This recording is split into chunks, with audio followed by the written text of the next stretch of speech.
শ্রীলঙ্কা বাংলাদেশি ভ্রমণ পিপাসুদের জন্য একটা কাঙ্ক্ষিত গন্তব্যের নাম। এই শ্রীলঙ্কা যদি আপনি ভ্রমণ করতে চান তাহলে এই মুহূর্তে খুব সহজেই আপনি পেয়ে যাবেন শ্রীলঙ্কার ভিসা। বাংলাদেশ থেকে যে কোনো দেশের ভিসা করার সময় যে ধরনের আপনাকে ভোগান্তি পোহাতে হয় বা অপেক্ষা করতে হয়, বলতে গেলে তার লেশ মাত্র আপনি পাবেন না শ্রীলঙ্কান ভিসা অ্যাপ্লিকেশন বা এর ভিসা পাওয়া বা এই ভিসা সংক্রান্ত কোনো কাজ। শ্রীলঙ্কা বাংলাদেশকে সাধারণত দুই ধরনের ভিসা প্রোভাইড করে থাকে, বাংলাদেশকে বলতে বাংলাদেশের জনগণকে। প্রথমত হচ্ছে তারা বাংলাদেশিদেরকে অন অ্যারাইভাল ভিসা দিয়ে থাকে। এই সুবিধাটা শুধু শ্রীলঙ্কা নয়, মালদ্বীপও দেয় আমাদেরকে, অন্যদিকে মায়ানমারও ইদানিং দিচ্ছে, নেপাল তো বরাবরই দিয়ে থাকে, ভুটানও দিয়ে থাকে। তো শ্রীলঙ্কাও কিন্তু আপনাকে অন অ্যারাইভাল ভিসা দেয়। এর বাইরেও কিন্তু শ্রীলঙ্কা আপনাকে ই ভিসা দিয়ে এখন নতুনভাবে তাদের কার্যক্রম শুরু করেছে। তো শ্রীলঙ্কার ই ভিসাটা কিন্তু সত্যি অনেক চমৎকার একটা সিস্টেম। তাদের ওয়েবসাইটে নতুন যে পার্টটা যুক্ত হয়েছে সেটা ইটিএ। ইটিএ এর মানে হচ্ছে ইলেকট্রনিক্স ট্রান্সফার অথরাইজেশন সিস্টেম। এর মাধ্যমে আপনি জাস্ট 5 মিনিটের মধ্যেই শ্রীলঙ্কান ভিসা পেয়ে যাবেন। আপনারা থাম্বনেলেও দেখেছেন, আমি কিন্তু এই একই বার্তায় দিয়েছি আপনাদেরকে যে 5 মিনিটের মধ্যে আপনি কিভাবে এই শ্রীলঙ্কান ভিসাটা পাবেন। তো প্রথম কথা হচ্ছে যে ই ভিসার জন্য আপনাকে কিন্তু কোনো প্রকার হার্ড কপি কোনো কাগজপত্র দিতে হয় না। তবে একটা কথা বলে রাখি, শ্রীলঙ্কান ভিসার জন্য কোনো কোনো ক্ষেত্রে পুলিশ ক্লিয়ারেন্সের দরকার হয়। সুতরাং আপনি যদি শ্রীলঙ্কা ভ্রমণ করতে চান তাহলে এই একটা পেপারস অবশ্যই রেডি রাখবেন যে আপনার অবশ্যই একটা পুলিশ ক্লিয়ারেন্সের কাগজ আপনার থাকতে হবে।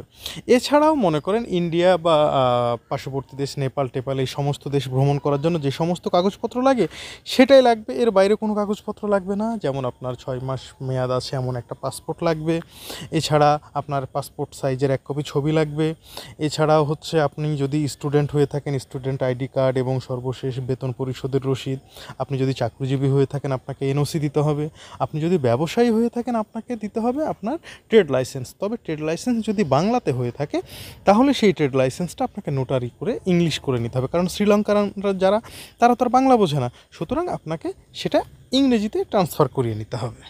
এবং আপনি যদি নিজে নিজেই শ্রীলঙ্কার ভিসার জন্য আবেদন করতে চান তাহলে কিন্তু আরও একটা জিনিস আপনার বাধ্যতামূলক থাকতে হবে, সেটা হচ্ছে ডুয়াল কারেন্সি কার্ড।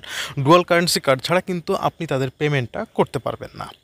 তো বন্ধুরা, কীভাবে আপনি অ্যাপ্লাই করবেন? অ্যাপ্লাই করার জন্য আপনাকে যেটা করতে হবে www.eta.gov.lk এই ওয়েবসাইটে আপনাকে প্রবেশ করতে হবে এবং এই ওয়েবসাইটে প্রবেশ করার পরে আপনাকে রেজিস্ট্রেশন করতে হবে। রেজিস্ট্রেশন করার জন্য এমন কিছুই লাগবে না, আপনার একটা ইমেল আইডি লাগবে, আপনার মোবাইল নাম্বার লাগবে এবং আপনাকে একটা ওটিপি তারা পাঠাবে। সেই ওটিপিটা দিলেই এখানে আপনার রেজিস্ট্রেশন কমপ্লিট হয়ে যাবে এবং রেজিস্ট্রেশন কমপ্লিট হওয়ার পরে আপনি অ্যাপ্লাই নাওতে ক্লিক করলে আপনার কাছে এগেন আপনার যে রেজিস্টারকৃত জিমেইলটা সেই জিমেইলটা তারা চাইবে এবং সেই জিমেইলে এগেন তারা একটা পাসওয়ার্ড পাঠাবে এবং আপনি আপনার জিমেইলে চলে যাবেন এবং জিমেইলে দেখবেন যে আপনার ইনবক্সে যে নতুন মেসেজটা এসেছে সেখানে ক্লিক হেয়ার নামক একটা জায়গা থাকবে, সেখানে প্রেস করলেই আপনি সরাসরি তাদের ওয়েবসাইটের অ্যাপ্লাই নাওতে চলে যাবেন এবং সেখান থেকে আপনার এমন কোনো কঠিন কাজ নেই। সেখানে শুধু আপনার পাসপোর্টে যে সমস্ত ডাটাগুলো আছে সেগুলোই আপনি এন্ট্রি দিবেন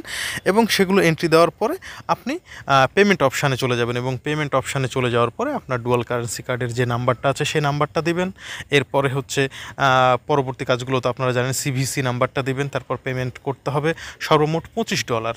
দুইভাবে পেমেন্ট করতে হবে এখানে, একটা 19 সামথিং আর একটা হচ্ছে 4 সামথিং, এই দুইটা মিলিয়ে প্রায় $25 মতো আপনাকে পেমেন্ট করতে হবে এবং এটা পেমেন্ট করার পরপরই আশা করা যায় যে 10 থেকে 15 মিনিটের মধ্যে আপনি ভিসা পেয়ে যাবেন।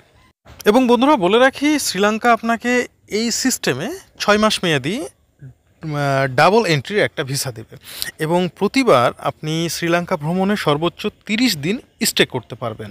এবার আসি বিমান ভাড়ায়। ঢাকা টু কলম্বো এবং কলম্বো টু ঢাকা যাওয়া আসা মিলে বিমান ভাড়া কত পড়ে? আসলে যদি আপনি সিজনে অর্থাৎ শীতকালে যান সেক্ষেত্রে ভাড়া 50 থেকে 60 হাজার পর্যন্ত পড়তে পারে। তবে গরমকালে গেলে সেই সময় পর্যটকদের চাপ কম থাকে, সেই সময় গেলে হয়তো বা 38 থেকে 40 বা 42 হাজার টাকায় আপনি কমপ্লিট করতে পারবেন। তবে সবচাইতে উত্তম হয় যদি আপনি সরাসরি ঢাকা টু কলম্বো ফ্লাইটে না গিয়ে আপনি যদি চেন্নাই দিয়ে ট্রানজিট করে যান, সেক্ষেত্রে খরচটা আরও কিছু কম পড়বে, কমপক্ষে প্রায় 7-8 হাজার বা 10 হাজার টাকা মতো কম পড়বে। আর সেখানে খরচ কেমন হবে? বাংলাদেশের চাইতে খরচ তুলনামূলক অনেক কম। তবে এই খরচের বিষয় নিয়ে ইনশাল্লাহ আগামীতে একটা ভিডিও দেব। ততক্ষণের জন্য ধন্যবাদ। আসসালামু আলাইকুম।